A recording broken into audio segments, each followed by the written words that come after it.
तीसरे प्रश्न को पढ़ेंगे। तीसरे प्रश्न में 3-4 प्रश्न दिए गए हैं। तो पहला प्रश्न कह रहा है, तीसरे का पहला प्रश्न कह रहा है कि यदि दो संख्याओं का अंतर 26 है और एक संख्या दूसरी संख्या के 3 गुनी है तो दोनों संख्या का मान बताइए। दोनों संख्या कौन कौन हैं। तो इस प्रकार अगर प्रश्न देता है एग्जाम में तो आप कैसे सॉल्व करेंगे ये सीखना है, ठीक है। यानी ये इबारती प्रश्न है, इनमें हम पहले समीकरण बनाएंगे और तब उसके बाद संख्या को ज्ञात करेंगे। तो इसमें प्रश्न में भी लिखा है इसके पहले कि आप प्रतिस्थापन विधि का ही यूज करिएगा। चलो मान लो जैसे हम मान लो ये नंबर लिखते हैं तो इसमें इकाई का नंबर और दहाई का नंबर, लेकिन अभी इकाई और दहाई का बात नहीं है। मान लो अगर एक संख्या 12 है, 13 है, एक संख्या 10 है तो दोनों का अंतर अगर हम निकालते हैं तो अंतर 3 बच जाएगा, ठीक है। लेकिन प्रश्न 3 गुनी की बात हुई है ना। अगर मान लो एक संख्या 2 है और एक संख्या 6 है तो यह संख्या इस संख्या का 3 गुना हो गया ना। अगर हम कहते हैं इन दोनों का अंतर तो दोनों का अंतर कितना हो जा रहा है, दोनों का अंतर 4 है, ठीक है। और पहली संख्या जो है यहाँ ऐसे लिख देंगे, पहली संख्या दूसरी संख्या का 3 गुना है। पहली संख्या दूसरी संख्या का 3 गुना है। तो बराबर कब हुई है वो, जब हम दूसरी संख्या में 3 से गुणा कर देंगे तो बराबर हो जाएगा। उसी प्रकार यहाँ पर कह रहा है कि दो संख्या हैं तो यहाँ पर लिखना होगा आपको माना पहली संख्या x और दूसरी संख्या लिखेंगे दूसरी संख्या y। दो चर में बनाना होगा, दूसरी संख्या y।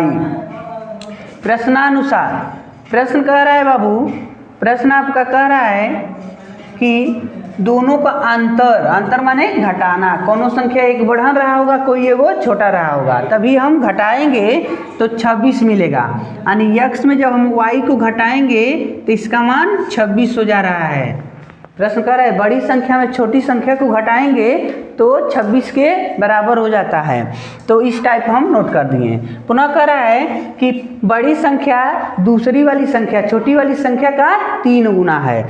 मान लो अगर बड़ा संख्या, देखो बड़ा संख्या x है और छोटा y है, क्योंकि हमने x में y को घटाया।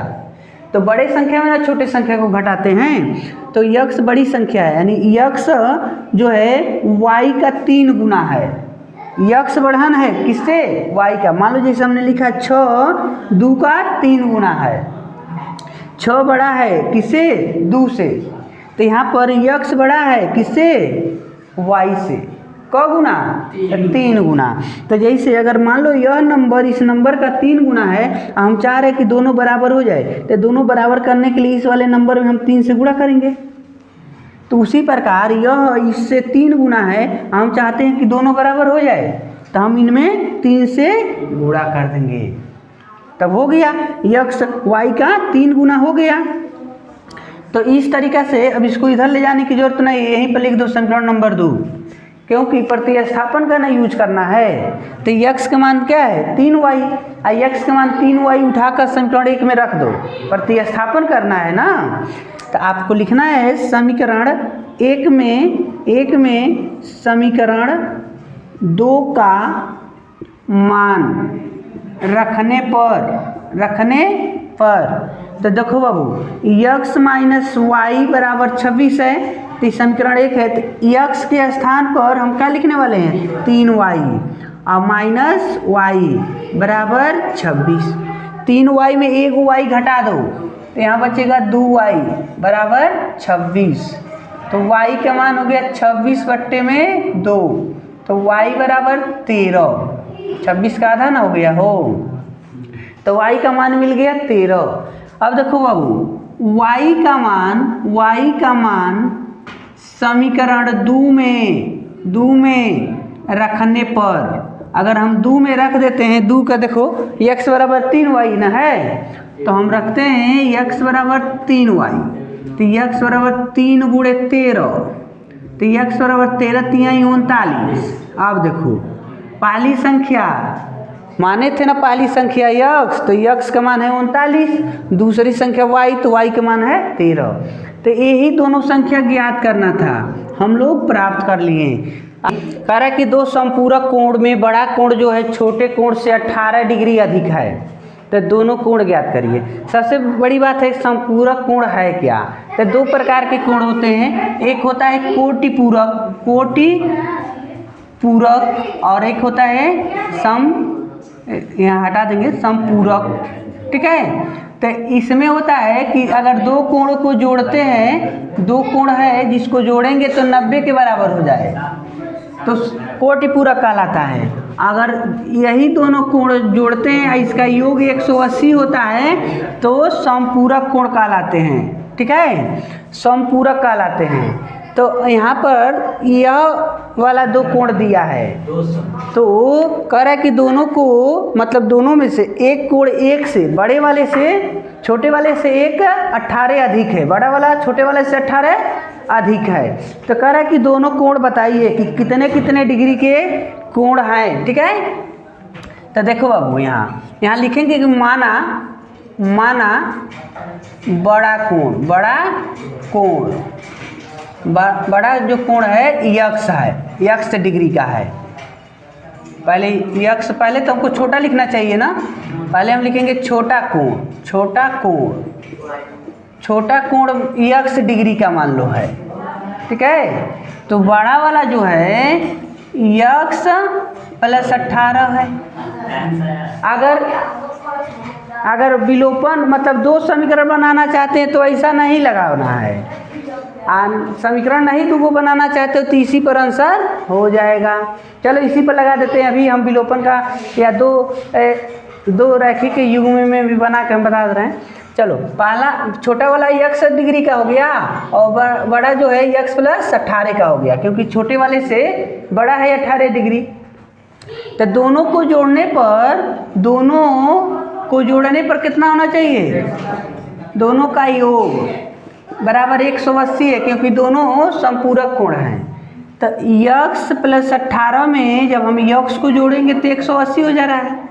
तो देखो यक्स 2x और 180 में ये 18 को घटा दो तो 2x बराबर जब हम घटाएंगे बाबू 10 में 8 जा तो 2 और 7 में 6 और 162 बच रहा है।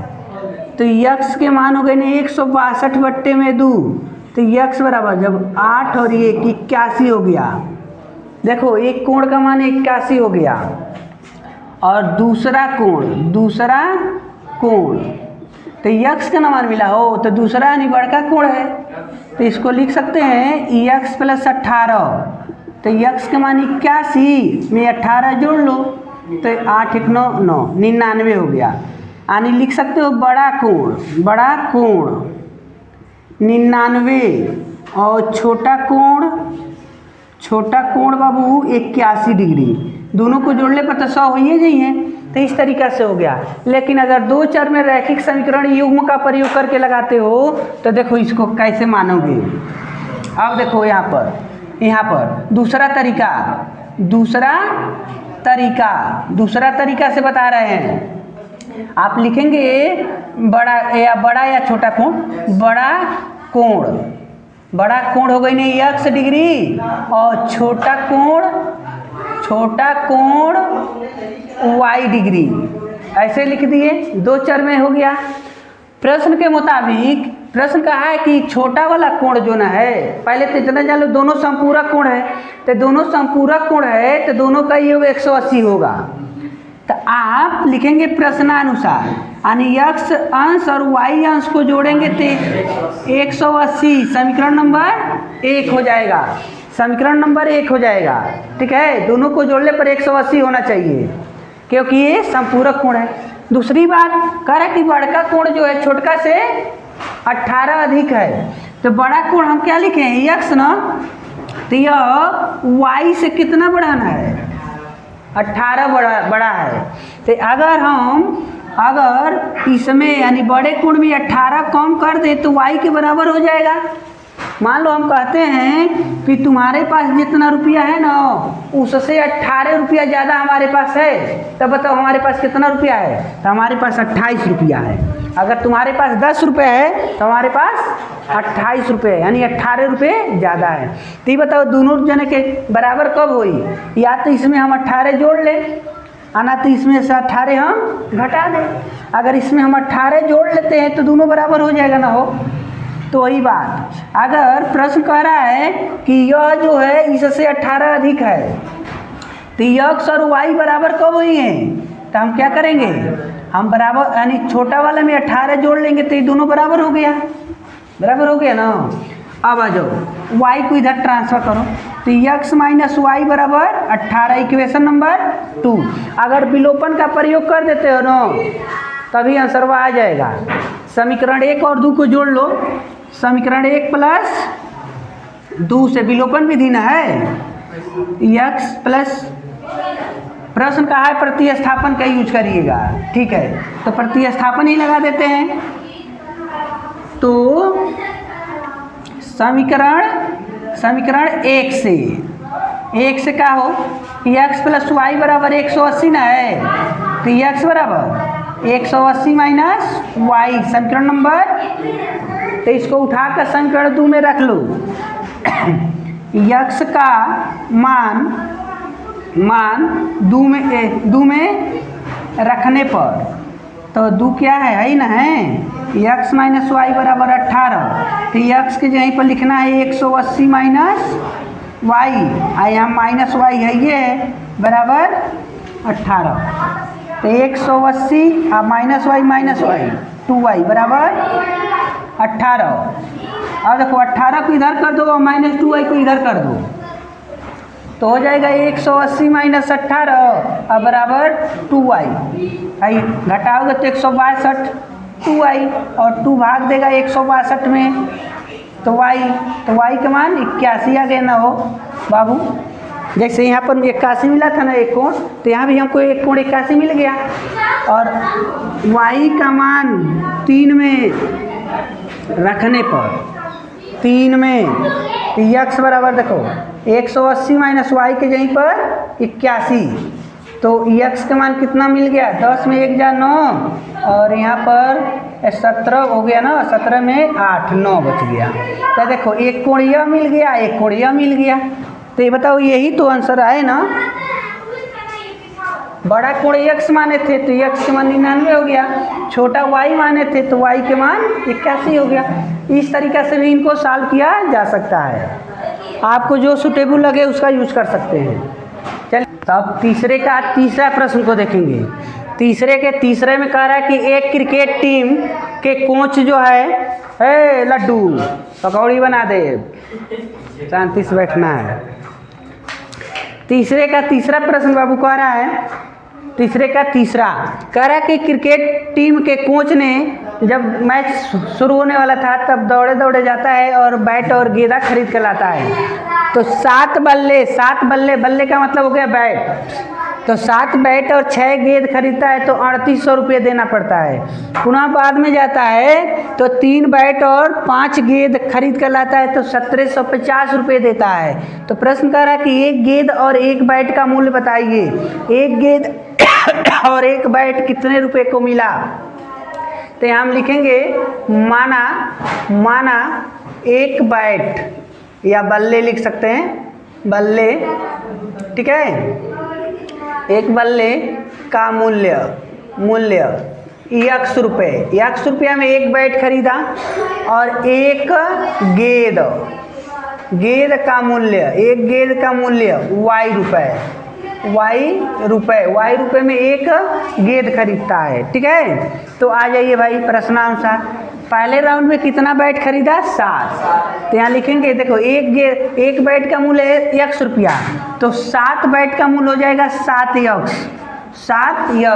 ठीक है। जैसे एक बैट अगर 50 रुपये को मिलता या 500 को मिलता है तो 2 बैट कितना मिली हो, तो 2 से में गुणा कर दो तो 1000 ना हो गया।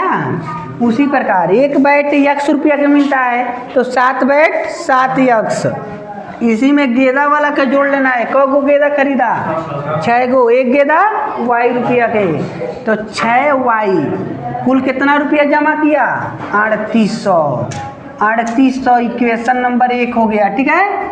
इसी प्रकार बाद में 3 बैट खरीदा तो 3x प्लस 5 गेंदा तो 5y दिया कितना, 1750, ठीक है। तो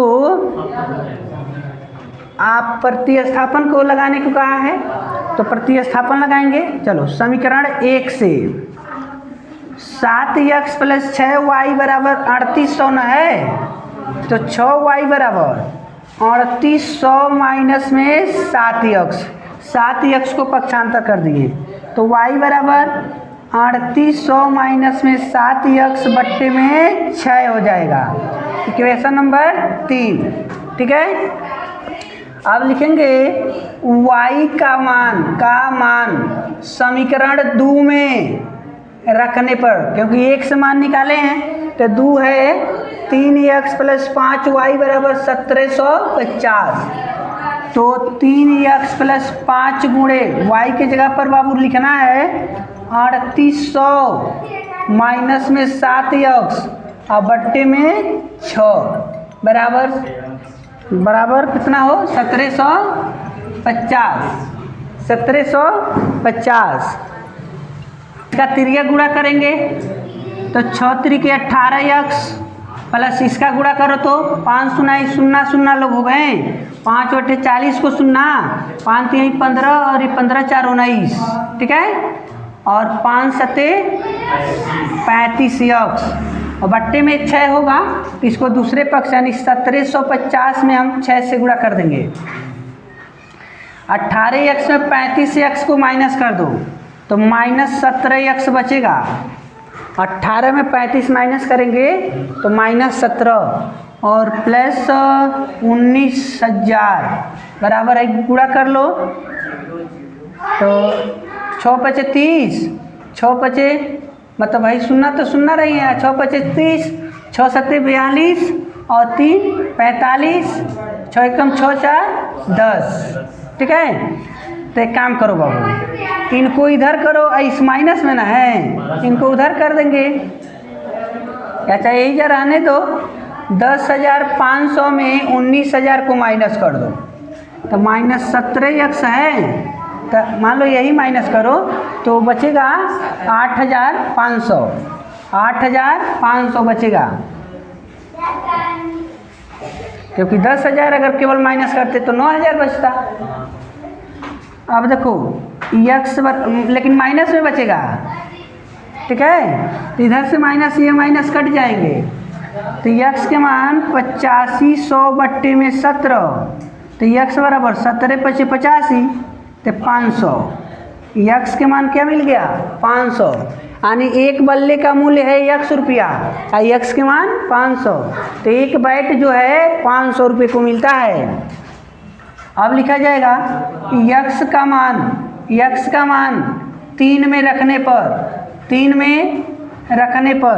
3 यहाँ ना है हो, तो y बराबर 3800 माइनस में 7x बट्टे में 6, तो y बराबर 3800 माइनस में 7 गुणे x की जगह पर 500 बट्टे में 6, तो y बराबर 3800 माइनस 7 × 5 3500 बट्टे में आई घटा दो 300 बट्टे में 6, तो ऐसे ही कट जाइए 5 राउंड में, यानी 50 अगले।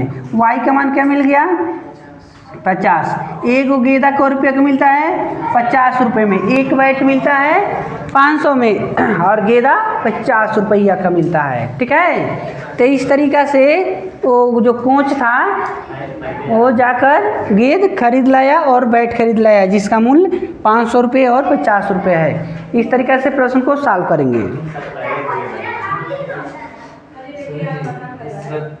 चौथे प्रश्न में कह रहा है, प्रश्न नंबर 4 कह रहा है कि एक नगर में टैक्सी के भाड़े के लिए नियत भाड़ा के अतिरिक्त चली गई दूरी पर भाड़ा सम्मिलित है। मतलब अगर आप रिजर्व करके टेम्पू या टैक्सी को ले जाते हैं तो उसका भाड़ा नियत है, लेकिन जब चली गई दूरी के अतिरिक्त दूरी आप जाएंगे तो उसके लिए एक्स्ट्रा भाड़ा देना होगा। अगर सपोज डैट अपने घर से और अस्पताल या विद्यालय कहीं जाते हैं, अगर मान लो 25 किलोमीटर की दूरी तय करके विद्यालय पहुँचे तो कहता है वो टैक्सी वाला कि हम 200 रुपये लेंगे, लेकिन यहाँ पर घटाने के बाद उस टैक्सी वाले से कहते हैं नहीं थोड़ा सा और आगे ले चलो 10 किलोमीटर, तो क्या करेगा कि 10 किलोमीटर का भाड़ा जोड़ लेगा। हो सकता है कि कहे नहीं भाई अब तो हम 305 रुपया लेंगे या 320 रुपये लेंगे, तो एक्स्ट्रा भाड़ा बढ़ जाएगा ना। दूरी के लिए जितना दूरी बढ़ेगा उसके अनुसार भाड़ा बढ़ जाता है। तो प्रश्न यही कह रहा है कि नियत भाड़ा तो फिक्स है, लेकिन जितना जब 10 किलोमीटर दूरी के लिए वो 105 रुपया देता है और जबकि 15 किलोमीटर दूरी के लिए 155 रुपया देता है, तो 25 किलोमीटर के लिए कितना रुपये देगा। और ये बताइए कि नियत भाड़ा कितना है, यानी नियत भाड़ा कितना वो रखा है। कभी कभी कुछ टेम्पो ड्राइवर या टैक्सी चालक ऐसे होते हैं कि उनके गाड़ी में बैठकर थोड़े दूर गए या उतर जाएंगे ना, अगर 5 मीटर जाकर, तो गुस्सा करने लगेंगे सब। वो कहेगा कि हमको पैसा दो, हमारे टेम्पो में बैठे हो ना, तो कुछ भाड़ा आपसे ले लेंगे। तो वो नियत फिक्स कर दिए हैं, आप हमारे टेम्पुया को छू लोगे तब वो भाड़ा देना होगा। ठीक है, तो चलो इसमें हम लोग कैसे सॉल्व करते हैं। यहाँ लिखेंगे माना नियत भाड़ा। नियत का मतलब फिक्स भाड़ा 100 रुपये, ठीक है, और प्रति किलोमीटर का भाड़ा, यानी हर 1 किलोमीटर के लिए y रुपये देना पड़ता है। ठीक है, तो देखो बाबू, प्रश्नानुसार कह रहा है कि वहाँ पर 10 किलोमीटर की वो दूरी तय करता है। 10 किलोमीटर के लिए भाड़ा 105 रुपया, 105 रुपये है 10 किलोमीटर के लिए। तो आखिर में नियत भाड़ा वो फिक्स है, उसका जितना रुपये टेम्पू का भाड़ा फिक्स कर लिया है ना 100 रुपये, तो 100 तो रहेगा। अब 1 किलोमीटर जाओगे तो y रुपया, 2 किलोमीटर जाओगे तो 2y रुपये, 3 किलोमीटर पर 3y रुपये, तो यानी 10 किलोमीटर जा रहा है तो 10y जोड़ लेंगे तो सब मिलाकर 105 रुपये हो जाता है। इस प्रकार समीकरण 1 बन जाएंगे। उसके बाद पुनः कह रहा है कि अगर 15 किलोमीटर के लिए भाड़ा दिया जाता है, कितना रुपये भाड़ा दिया है 15 किलोमीटर के लिए 155 रुपये, 155। तो यहाँ पर देखो बाबू, इसको लिखेंगे x प्लस 15y बराबर 155, इक्वेशन नंबर 2। प्रश्न में कहा था शुरू में कि प्रतिस्थापन विधि का ही यूज करिएगा। प्रतिस्थापन का यूज करने को तो हम लिखेंगे समीकरण 1 से, तो 1 को उठा कर लाओ बाबू, x प्लस 10y बराबर 105। तो x बराबर, तो देखो यहाँ 105, इसको इधर पक्षांतर कर दो 10y, इनका नाम समीकरण नंबर 3 रहेगा। आप करेंगे, लिखेंगे x का मान समीकरण 2 में रखने पर, समीकरण 2 में रखने पर, तो समीकरण 2 यहाँ है बाबू, x प्लस 15y बराबर 155। ठीक है, तो इसमें हम जहाँ x है उसके जगह पर हम लिख देंगे 105 माइनस 10y, x के स्थान पर 105 माइनस 105 प्लस है ना, तो प्लस लिख दो, सॉरी है ना, पहले लिख रहे हैं 105 माइनस 10y, कोष्टक बंद कर लेना है, और तब प्लस है, प्लस 15y है, तो 15y बराबर 155। तो 105 माइनस 10y प्लस 15y बराबर 155। तो 105 है, 10y निगेटिव है और ये पॉजिटिव है, तो हम इसको इसमें माइनस कर देंगे, तो 5y बच जाएगा, और इधर 100, इधर ज़्यादा ना है 155, तो 105 को उधर ट्रांसफ़र कर दो, तो इधर 5y बराबर 155 माइनस, इसको इधर ले जाओगे तो 105, तो 5y बराबर यहाँ बच जा रहा है बाबू 50 बच जा रहे हैं। तो y के मान देखो 50 बट्टे में 5 ना हो जाएगा, 5 भाग देने जाएगा, तो यहाँ पर y के मान हो गया 10। अब देखो हम माने थे प्रति किलोमीटर के लिए, यहाँ पर लिखे हैं प्रति किलोमीटर का भाड़ा y रुपया है, यानी 1 किलोमीटर के लिए 10 रुपये। अगर 1 किलोमीटर जाते हो तो 10 रुपया देना होगा, 2 किलोमीटर जाओगे तो 20 रुपये, 3 किलोमीटर के लिए 30 रुपये, 5 किलोमीटर के लिए 50 रुपये। तो इस प्रकार हमको मिल गया y का मान 10, यानी 1 किलोमीटर का भाड़ा है 10 रुपये। अब नियत भाड़ा यानी कितना फिक्स किया है, कितना भाड़ा उसका टेम्पुया का फिक्स है भाई, बैठोगे चाहे नहीं बैठोगे उतना देना होगा अगर उसको लेकर जाते हो तो देखो लिखेंगे y का मान समीकरण 3 में रखने पर तो 3 में रखते हैं बाबू। 3 तो है यहाँ पर x इक्वल टू 105 माइनस में 10y, तो x बराबर 105 माइनस 10 गुणे 10।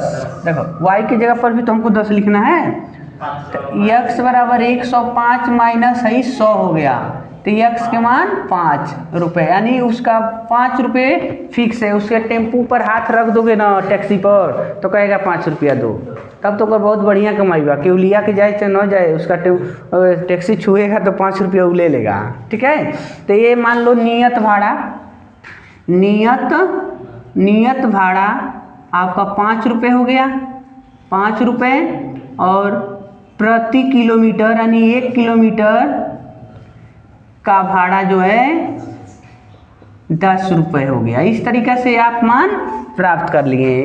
हाँ, तो देखो 25 किलोमीटर के लिए 25 किलोमीटर के लिए कितना रुपए देना होगा, तो 25 किलोमीटर के लिए यहाँ लिखना होगा 25 किलोमीटर का भाड़ा। ठीक है हो, तो यहाँ लिखना 25 गुणे y, तो 25 प्लस नियत भाड़ा भी तो जोड़ना है। तो देखो इसको ऐसे लिख देते हैं x प्लस 25y कितना रुपये, तो x का मान 5 और प्लस 25 गुणे 10, तो 5 प्लस 250 न हो गया, तो जोड़ लोगे तो 255 रुपये होंगे। 25 किलोमीटर के लिए 255 रुपये देना होगा। आशा करते हैं कि वीडियो आपको अच्छा लगा होगा, तो लाइक ज़रूर करिएगा, चैनल को सब्सक्राइब कर लीजिएगा। अगर आप चाहते हैं कि इसके बाद जो 2 प्रश्न और बचते हैं उसको हम आपके सामने रखें तो आप कमेंट बॉक्स में ज़रूर अपना राय दीजिएगा।